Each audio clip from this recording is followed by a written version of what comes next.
guys, welcome to the Saving Money Show with me, your host Sean.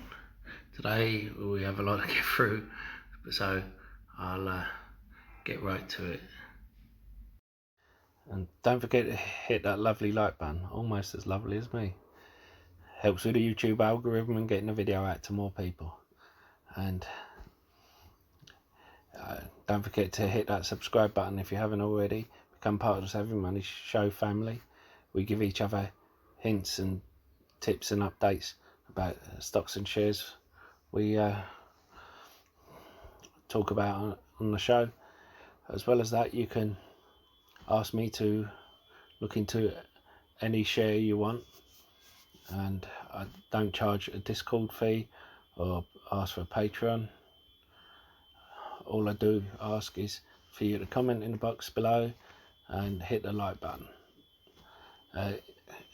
Even if you disagree with me, especially if you disagree with me, I like a debate, and if I do something wrong, I want you to call me on it so I can improve the channel. And why not check out the links in the description below? There's lots of others. I've used each one of them myself. I wouldn't give you links if I haven't checked them out myself. If you're looking for a free trading platform which should trade your stocks and shares, you know, you can get a free share worth up to £200 for signing up and depositing a small amount. A free trade only requires a £1 deposit. The others require £100 or dollars, depending on which one you go for. Stake has over 3,500 US stocks on their books, which is the biggest one outside of the US. Whereas Trading 212 is one of the best and easiest platforms to use. But as I said, I use all three. Anyway, on with the show. Now, the first one is a penny stock, Interjumin, ticker symbols SKIN. It's a UK company, and if you want to see a full review of this, I suggest you look at a great channel called UK Finance with Lee Williams. He breaks it down brilliantly. I'm not going to spend too much time on it, but because as I said, we've got a lot to get through.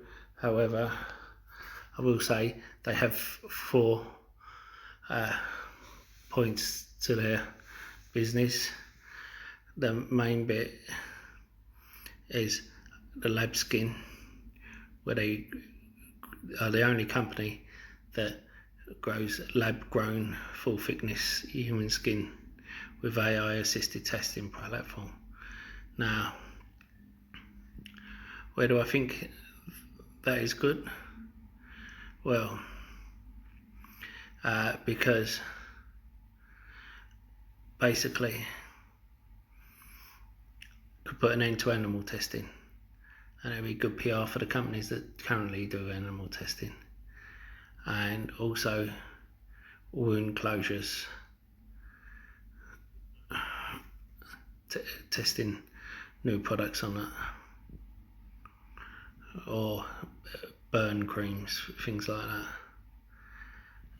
Anyway, as I said, I'm not going to spend too much time on it. I will, however, go into the financials, and you'll see the balance sheet with the total liabilities of $2 million and total assets of $7 million. It's doing quite well. Why are they like that? Well, they've acquired a couple of companies recently, and one of them they've acquired is called Modern Water, which they've just announced today, which has a number of patents, including one which can detect COVID-19 in the water. Anyway, let's move on to the next one. As I said, why not check out UK Finance with Lee Williams and check out his video. You'll see how good it is. Anyway, the next one is penny stock by market cap, and it gives a 4.34% dividend, and It's in the finance industry, yes, but it's still low. It's come from 1950 down, it's still at 11.16. I think for the price and for the volume, for the float, I think P ratio, I think, is well worth picking up. The next one is going to be a REIT called Ellington Financial. Again, its market cap makes it a penny stock, 8.5% dividend, and it's more or less a low. It's not at the $3, which I would have liked to have picked up, but it's at 12.67 rather than at $19. So the slightest bit of volume in the stock could shoot it up, but same the other way. Slightest bit of selling pressure could be done. Now move away from penny stocks to stocks I like. It's had a bit of a pullback recently. Applied Materials. Now I think it gives a small dividend, 1.42%, which we've just missed. I think if you, with everything that's been going on with the hurricanes, this will do well out of it. As well as that, if the infrastructure bill gets green lighted, this may well do well. The 5G bill, they kind of go to this company for bits and bobs. Now, another UK company, I'm going to go to 3 UK companies that pay dividends in September. Now, first one, Hargreaves Lansdown.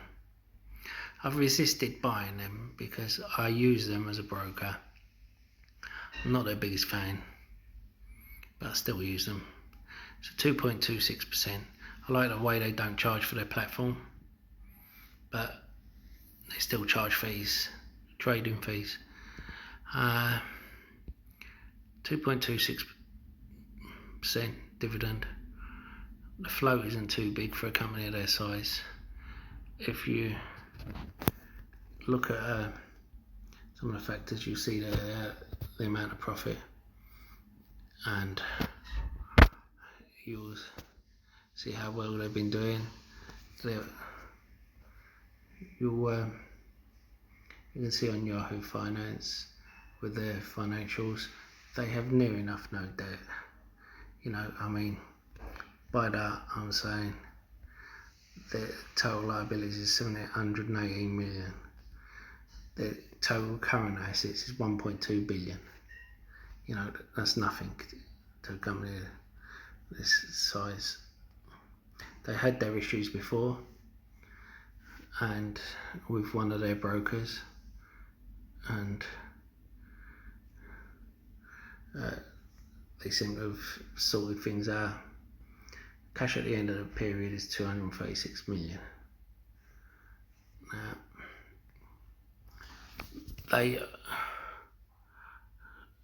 reason I'm doing these first out of 3 is because they are the last one to be paid, 23rd of September. So if you're a dividend chaser or a dividend flipper, they would be the last one you would go to. But if you're not, if you're looking to hold, they're still worth going into. Next one, Melrose Industries. Can't even speak in them. Now, remember that with UK stocks, they're all in pennies, and it hasn't put down the dividend. Typical. It's saying the ex-dividend is in April. It should be in September, and basically, I'm aware they haven't cancelled it, but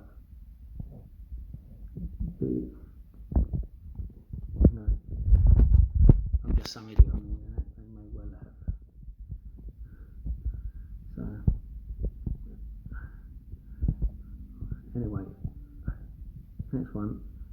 BHP Bilton, which is a mining group. This is a company that gives 3.99% dividend on the 2nd of September. They pay, and they mine everything: oil and gas, platinum, coal. Basically, if it's something that can be mined, they mine it.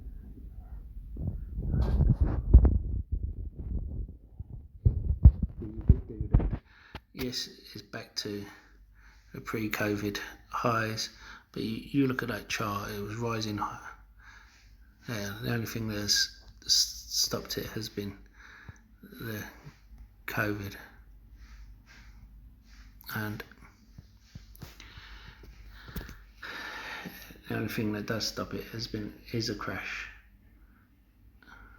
See there how it's recovering from the last crash, and then all of a sudden the virus hits and it starts recovering again. Now, I think this is a good one again for the dividend, for its diversity and its moat. Yes, the oil and gas sector won't be doing that good at the moment, but the other sectors will be, because remember, precious metals will be up at the moment. Now, you know I like a gene sequencing one. I sold out of alumina when it was about $3.90. I bought back in when it dipped, and recently sold out again, a tiny profit, but and I've put that in the CRISPR therapeutics. Now I'm looking into this one. This one is BGI Genomics Co. Illumina has the US market. This one is looking to the Chinese market and the Asian market. Now they already have a permission by the courts to carry on while they're getting a patent, so they can carry on working while the patent's going through. Now it's had a bit of a pullback recently, and I was upset that Illumina hadn't really brought in any more money during the time when everything related to that should have been bringing in money. Now, and also they're looking to drop the cost of rather than growing the business, so they're looking at profit over growth. A company like that, positioned how they are, should be looking at growth over profit. So it shows me they're not looking at long term. This company, I think its chart isn't great, but I think this is either gonna be a dead duck or it's gonna do well. Now, this is one I don't know what to think about. I've held it before. It's had FDA approval, you can see there, and then it's come down after the approval, and it's kind of stuck around. Now, it should have FDA, it's got an announcement coming up soon. I don't know what that could be. However, could be good news, could be bad news. But remember, it still has the FDA approval. Now, FDA approval shouldn't mean nothing. Anyway, there's Fortress Biotech. Sorry, but I'm running out of time. It has FDA approval coming up. Of course, it might not get approval, but it's had a bit of a pre-anticipatory run up already. So I'd like a bit of a pullback first. No. And Nkla, again, I'd like a bit of a pullback. Eon Pharmaceuticals. It's had such a big pullback, and it's starting to go up again. I do think that this could do something. Adobe. Now, I am surprised that this hasn't done more, considering space it's in and its other peers have. It has an amazing rating, an amazing retention span, and just think it's an amazing company. And look at that trend. That's just more or less a perfect trend. So I think I can carry on moving up, and I'm sorry, I really am.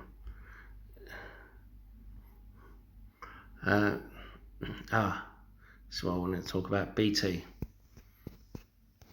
There's been takeover rumours about BT Group, and basically, as we speak, they could be false rumours. Of course, as I say, any rumours of no takeover bid will send it crashing down to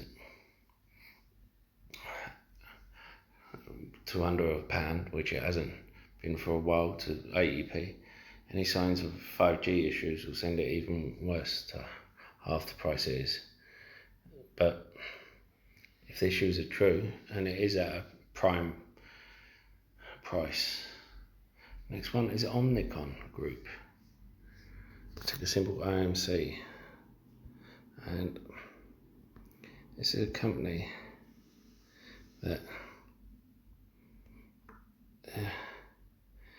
I think is well undervalued. It is 19.8 billion liabilities, 22.6 assets.